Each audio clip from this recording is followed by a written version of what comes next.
Hi friends, welcome back to my channel. Friends, ఈరోజు నేను ఒక మంచి ఇంట్రెస్టింగ్ టాపిక్ అయితే చెప్తాను అనమాట. ఫ్రెండ్స్, ఈ వీడియోని అయితే మీరైతే స్కిప్ చేయకుండా క్లారిటీగా అయితే వినండి. ఎవరైతే మ్యూచువల్ ఫండ్స్లో ఇన్వెస్ట్ చేయాలి అనుకుంటున్నారో వీళ్ళకి ఈ వీడియో అనేది చాలా అంటే చాలా ఇంపార్టెంట్ అనమాట. ఫ్రెండ్స్, ఈ వీడియో చూస్తున్నంతసేపు మీరు ఎక్కడా స్కిప్ చేయకుండా చిన్న పాయింట్ కూడా మిస్ అవ్వకుండా అయితే చూడండి. ఎందుకు అంటే మ్యూచువల్ ఫండ్స్లో ఇన్వెస్ట్ చేసే వాళ్ళకి 2 టైప్స్ ఆఫ్ మ్యూచువల్ ఫండ్స్ అయితే ఉంటాయి అన్నమాట. సో దేంట్లో పెడితే ఎక్కువ రిటర్న్స్ వస్తాయి, దేంట్లో పెట్టకూడదు అని చెప్పేసి నేనైతే ఈ వీడియో అయితే చేస్తున్నాను. ఫ్రెండ్స్, చాలా చాలా అంటే చాలా ఇంపార్టెంట్. ఎందుకు ఎన్నిసార్లు చెబుతున్నానో అర్థం చేసుకోండి. మనకి మ్యూచువల్ ఫండ్స్లో 2 టైప్స్ ఉంటాయి అన్నమాట, రెగ్యులరు, డైరెక్ట్ అనమాట. సో ఈ రెగ్యులరు, డైరెక్ట్ మ్యూచువల్ ఫండ్స్ అంటే ఏంటి, వీటిని మనం ఎలా చూస్ చేసుకోవాలి, సో దేంట్లో పెడితే మనకి ఎక్కువ డబ్బులు వస్తాయి అని ఈ వీడియోలో అయితే నేనైతే చూపిస్తాను. ఫ్రెండ్స్, మీరు క్లారిటీగా అయితే వినండి, చాలా ఇంపార్టెంట్ అనమాట. ఇంకా లేట్ చేయకుండా టాపిక్లోకి అయితే వెళ్ళిపోదాం. ఫ్రెండ్స్, మనకి ముందుగా మ్యూచువల్ ఫండ్స్లో 2 టైప్స్ అయితే ఉన్నాయి అనమాట. అది ఫస్ట్ డైరెక్ట్ మ్యూచువల్ ఫండ్స్, అలాగే రెగ్యులర్ మ్యూచువల్ ఫండ్స్ అనమాట. సో ఇప్పుడు అసలు ఈ రెండిట్లో ఏది బెటరు, అసలు డైరెక్ట్ రెగ్యులర్ అంటే ఏంటో మాట్లాడుకుందాం. ఫస్ట్ రెగ్యులర్ మ్యూచువల్ ఫండ్స్ గురించి అయితే మాట్లాడదాం. అసలు రెగ్యులర్ మ్యూచువల్ ఫండ్స్ ఏంటి అంటే, ఇప్పుడు మనం ఈ గ్రో యాప్ కానీ, పేటిఎం మనీ కానీ, లేకపోతే ఇంకా మనకి యాప్స్ ఉన్నాయి కదా, జీరోదా, ఏంజల్ వన్, ఈ యాప్స్ యూజ్ చేయకుండా మనం డైరెక్ట్గా ఇప్పుడు బ్యాంక్ దగ్గరికి వెళ్ళేసి, సార్ నేను ఇలా మ్యూచువల్ ఫండ్స్ కట్టుకోవాలి అనుకుంటున్నాను, సో నాకు మీరు కొంచెం ఇన్స్ట్రక్షన్స్ ఇవ్వండి, లేకపోతే మీరు హెల్ప్ ఇవ్వండి అని చెప్పేసి మనం అడుక్కుంటాం అనమాట.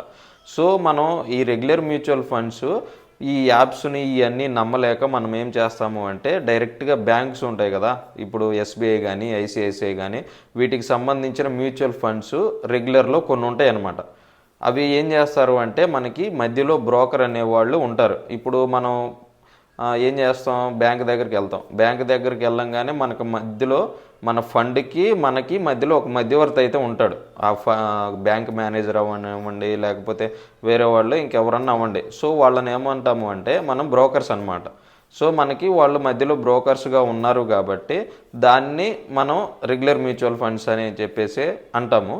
సో ఈ రెగ్యులర్ మ్యూచువల్ ఫండ్స్ మనం కట్టుకోవాలి అంటే, ఇప్పుడు సపోజ్ మన ఇంటి దగ్గర పోస్ట్ ఆఫీస్ కట్టుకుంటాం కదా, సో సేమ్ అదే ఎగ్జాంపుల్ అనమాట. పోస్ట్ ఆఫీస్ మనం ఏం చేస్తాం, ఒక బుక్ ఉంటుంది, మంత్లీ ఎంతని కట్టుకుంటాము. సో ఆ బుక్లో మంత్కి ఎంతెంత కట్టాము అని చెప్పేసి రాపించుకుంటూ ఉంటాం. సో మన మధ్యలో మనకి పోస్ట్ మ్యాను, పోస్ట్ ఆఫీసర్ ఉన్నాడు కదా బ్రోకర్గా, సో దాన్ని రెగ్యులర్ మ్యూచువల్ ఫండ్స్ అని చెప్పేసి అంటారనమాట. ఇది ఎవరు కట్టుకుంటారు అంటే, మనకి అసలు ఈ ఆన్లైన్ డిజిటలైజేషన్ మీద ఆన్లైన్లో కట్టుకోవటం నమ్మకం లేని వాళ్ళు ఏం చేస్తారు అంటే, మనకి ఈ రెగ్యులర్గా మ్యూచువల్ ఫండ్స్ అయితే కట్టుకుంటూ ఉంటారనమాట. సో ఇప్పుడు మీకు రెగ్యులర్ మ్యూచువల్ ఫండ్స్ అంటే ఒక క్లారిటీ అయితే వచ్చింది. సో ఇప్పుడు మనం డైరెక్ట్ మ్యూచువల్ ఫండ్స్ అయితే చూద్దాం అనమాట. సో డైరెక్ట్ మ్యూచువల్ ఫండ్స్ అంటే ఏంటి అంటే, ఇప్పుడు మనం మ్యూచువల్ ఫండ్స్ గురించి మొత్తం లాస్ట్ వీడియోస్లో అయితే చాలా చెప్పుకున్నాం, గ్రో యాప్లో ఎలా కట్టాలి అని చెప్పేసి. సో మనం డైరెక్ట్గా ఎవరితో మనకి ఇబ్బంది లేకుండా, లేకపోతే ఎవరిని సలహా తీసుకోకుండా మనం ఏం చేస్తాం, గ్రో యాప్లో కానీ, అప్స్టాక్స్లో కానీ, ఏంజిల్ వన్ ఇలా మనకి డిమాట్ అకౌంట్ ఉంటాయి కదా. సో ఈ డిమాట్ అకౌంట్లో మనం ఏం చేస్తాం, డైరెక్ట్గా మన మనీని తీసుకెళ్ళేసి మనం ఒక ఫండ్ అయితే చూస్ చేసుకుంటాము. ఆ ఫండ్లో డబ్బులు అయితే పెట్టేస్తాం అనమాట. సో అప్పుడు ఏమవుద్ది అంటే, మన మధ్యలో ఎవరో ఉండరు, మనకి ఒక బ్రోకర్లు కానీ, మనం ఎవరినైనా సలహాలు తీసుకోవాలన్నా కానీ, లేకపోతే మన మధ్యలో అసలు ఎవరో ఉండరు. సో అలాంటప్పుడు ఏమవుద్ది అంటే, మనకి డైరెక్ట్గా మనం మ్యూచువల్ ఫండ్స్లో ఇన్వెస్ట్ చేసినట్టు అవుద్ది అనమాట. సో రెగ్యులర్కి, డైరెక్ట్కి మీకు ఎక్స్ప్లెనేషన్ అయితే ఇచ్చాను. సో అసలు ఈ రెండిట్లో ఏది బెటరో మాట్లాడుకుందాం. ఇప్పుడు ఈ రెండిట్లో మనకి డైరెక్ట్, రెగ్యులర్, అసలు ఈ రెండిట్లో ఏది బెటరో మాట్లాడుకుందాం. ఇప్పుడు రెగ్యులర్ తీసుకోండి, మనకి మధ్యలో బ్రోకర్ అనేవాడు ఒకడు ఉంటాడనమాట. సో మనం ఏ మ్యూచువల్ ఫండ్స్ కట్టినా, ఎంత డబ్బులు కట్టినా కూడా బ్రోకర్కి మనం కొంత కమిషన్ అయితే ఇవ్వాల్సి ఉంటుంది. అంతేగాని ఎవరు మన కోసం ఫ్రీగా అయితే పనిచేయరు కదా. సో మనం మనీ ఇన్ని సంవత్సరాలు, ఒక 10 సంవత్సరాలు పెట్టుకొని మనం డబ్బులు తీసుకునేటప్పుడు బ్రోకర్కి మనం ఎంతో కొంత ఇవ్వవలసి ఉంటుంది అనమాట, మనీ అనమాట, ఫీజు అనుకోండి. సో ఆ ఫీజును మనం ఎంతో కొంత ఇవ్వాల్సి ఉంటుంది. కానీ డైరెక్ట్ మ్యూచువల్ ఫండ్స్లో అదైతే ఉండదన్నమాట. మనం మధ్యలో బ్రోకర్ ఎవరో ఉండరు కాబట్టి మనకేంటంటే ఎక్స్పెన్స్ రేషియో అని చెప్పేసి అంటారు మ్యూచువల్ ఫండ్స్లో మనకి.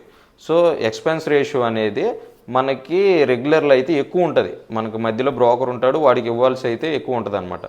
సో మనకి డైరెక్ట్ మ్యూచువల్ ఫండ్స్లో అయితే అలా ఉండదు.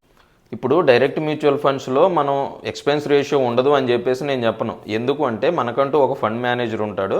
సో ఫండ్ మేనేజర్ మొత్తం హ్యాండిల్ చేస్తాడు కాబట్టి అది ఏమో అవుద్ది అంటే మనకి ఎక్స్పెన్స్ రేషియో అనేది చాలా అంటే చాలా తక్కువగా ఉంటుంది.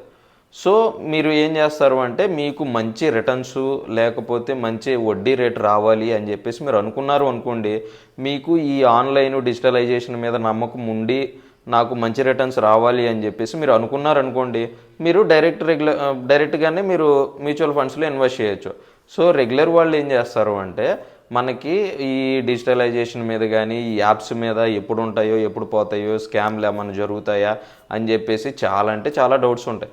సో వాళ్ళు ఏం చేస్తారు అంటే ఇంకా రెగ్యులర్గా కట్టుకోవటానికి అయితే ట్రై చేస్తారనమాట. సో ఫ్రెండ్స్, రెగ్యులర్ మ్యూచువల్ ఫండ్స్కి డైరెక్ట్ మ్యూచువల్ ఫండ్స్కి మీకు డిఫరెన్స్ అయితే అర్థమైంది. సో ఏది బెటరు అంటే కొత్తగా వచ్చేవాళ్ళు దేంట్లో ఇన్వెస్ట్ చేయాలి అని చెప్పేసి అనుకుంటున్నారు అనుకోండి, కొత్తగా వచ్చేవాళ్ళు ఏం చేస్తారంటే ఫస్ట్ మ్యూచువల్ ఫండ్స్ గురించి తెలుసుకోండి, స్టాక్ మార్కెట్ గురించి ఫుల్గా తెలుసుకోండి.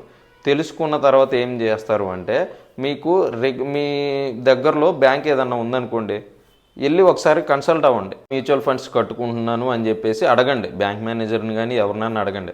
అడిగిన తర్వాత వాళ్ళు ఏం చెప్తారు అంటే వాళ్ళు కొన్ని లిస్ట్ ఇస్తారనమాట. ఈ ఫండ్ బాగుంది, ఈ ఫండ్ బాగాలేదు అని చెప్పేసి ఏదో కొన్ని ఇన్స్ట్రక్షన్స్ ఇచ్చి ఏం చేస్తారు, మేము ఉంటాము మీ మధ్యవర్తిగా కట్టుకోండి అని చెప్పేసి చెప్తూ ఉంటారనమాట.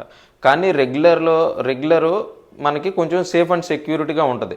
ఎందుకంటే ఇప్పుడు ఏదైనా ఇష్యూ అయిందనుకోండి, మీరు డైరెక్ట్గా బ్యాంక్ మేనేజర్ని కానీ ఎవరినైనా అడగడానికి అయితే ఛాన్స్ ఉంటుంది. కానీ డైరెక్ట్ మ్యూచువల్ ఫండ్స్లో ఎలా ఉంటుంది అంటే మీరు ఇప్పుడు డైరెక్ట్ మ్యూచువల్ ఫండ్స్ మీరు చూస్ చేసుకోవాలనుకున్నారు అనుకోండి, దానికి హార్డ్ వర్క్ అయితే చేయాల్సి ఉంటుంది. సో హార్డ్ వర్క్ చేసి ఏది బెస్ట్ ఫండ్, ఏది మంచి మనకి వడ్డీ రేట్ అనేది ఎక్కువ ఇస్తుంది అని చెప్పేసి కొంచెం హార్డ్ వర్క్ అయితే చేయాల్సి అయితే ఉంటుంది. సో మనకి రెగ్యులర్లో ఏం చేస్తారంటే మనకి ఫండ్ మేనేజర్ కాకుండా మనకి బ్యాంక్ మేనేజర్ ఎవరో ఒకరు ఉంటారు కదా.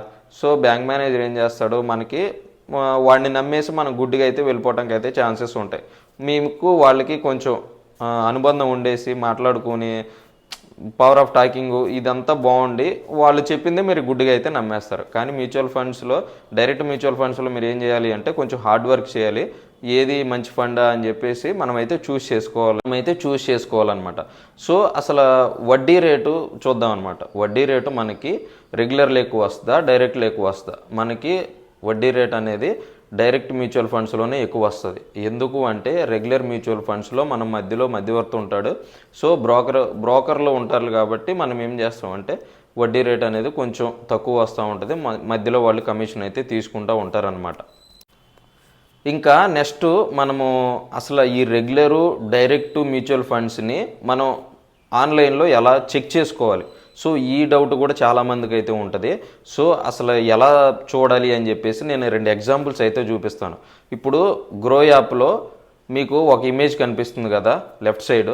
సో ఆ ఇమేజ్ ఏంటి అంటే నేను అక్కడ మీకు మార్క్ చేసి చూపించాను చూడండి. మీకు ఏ ఫండ్ను చూస్ చేసుకున్నా మీకు అక్కడ డైరెక్ట్ గ్రో అని చెప్పేసి ఉంటుంది అనమాట. డైరెక్ట్ అసలు మీరు ఒక ఫండ్ను చూస్ చేసుకునేటప్పుడు క్లారిటీగా అయితే చదవండి, అది రెగ్యులరా డైరెక్టా అని. సో ఫుల్గా ఫండ్ని అయితే చదివిన తర్వాత మీరు దాంట్లో దిగటానికి అయితే మీకైతే అవకాశం ఉంటుంది. సో నేను రైట్ సైడ్ అయితే చూపిస్తాను చూడండి. ఇది ఏంటి అంటే మనకి పేటిఎం మనీలో ఇక్కడ ఒక ఫండ్ ఉందన్నమాట. సో మనకి ఇక్కడ రెగ్యులర్ అనేది ఉంటుంది అనమాట. సో రెగ్యులర్కి డైరెక్ట్కి రెండింటికి మీకు నేను డిఫరెన్స్ అయితే చెప్పాను. ఫ్రెండ్స్, మీరు చూస్ చేసుకునేటప్పుడు మనము డైరెక్ట్లో ఇన్వెస్ట్ చేస్తున్నామా రెగ్యులర్లో ఇన్వెస్ట్ చేస్తున్నామా అనేది అది మీకు చాలా అంటే చాలా ఇంపార్టెంట్ అనమాట. సో మీరు రెగ్యులర్లో పెట్టాలనుకుంటే మీ ఇష్టము. ఇంకా మనకి మ్యాక్సిమం ఇప్పుడు గ్రో కానీ జీరోదా కానీ లేకపోతే ఏంజిల్ 1 అప్స్టాక్స్ వీటన్నిటిలో మనకి ఏంటి అంటే మ్యాక్సిమం మనకి డైరెక్ట్ ప్లాన్సే ఉంటాయి. మ్యూచువల్ ఫండ్స్లో మనకి మ్యాక్సిమం అయితే ఉండవు, ఎక్కడో రేర్గా కనిపిస్తూ ఉంటాయి. సో వీటిల్లో మనం కట్టుకోవాలి అనుకుంటే డైరెక్ట్లోనే మ్యాక్సిమం ఉంటాయి. మీకేం కంగారు లేదు. మీకేమన్నా ఇబ్బంది ఉంటే కమెంట్ సెక్షన్లో డౌట్స్ అడగండి, నేనైతే క్లారిటీ ఇస్తాను. ఫ్రెండ్స్, వీడియో కనుక నచ్చితే మన ఛానల్ని అయితే సబ్స్క్రైబ్ చేసుకోండి. మ్యూచువల్ ఫండ్స్లో ఇన్వెస్ట్ చేసే వాళ్ళకి డైరెక్ట్లో ఇన్వెస్ట్ చేస్తున్నామా రెగ్యులర్లో ఇన్వెస్ట్ చేస్తున్నామా అనేది చాలా అంటే చాలా ఇంపార్టెంట్. ఎందుకంటే లాస్ట్లో మీకు డిఫరెన్స్ కూడా కనిపించింది అనమాట వడ్డీ రేట్ అనేది. సో మీకు చాలా మంచిది డైరెక్ట్లో కట్టుకోవటం. మీకు డిజిటలైజేషన్ మీద చాలా నమ్మకం ఉండి ఈ యాప్స్ మీద నమ్మకం ఉంటే డైరెక్ట్గా కట్టుకోండి. లేదు డబ్బులు పోతాయి అనుకుంటే కనుక మీరు ఏం చేస్తారంటే రెగ్యులర్లో కట్టుకోవడానికి అయితే ట్రై చేయండి.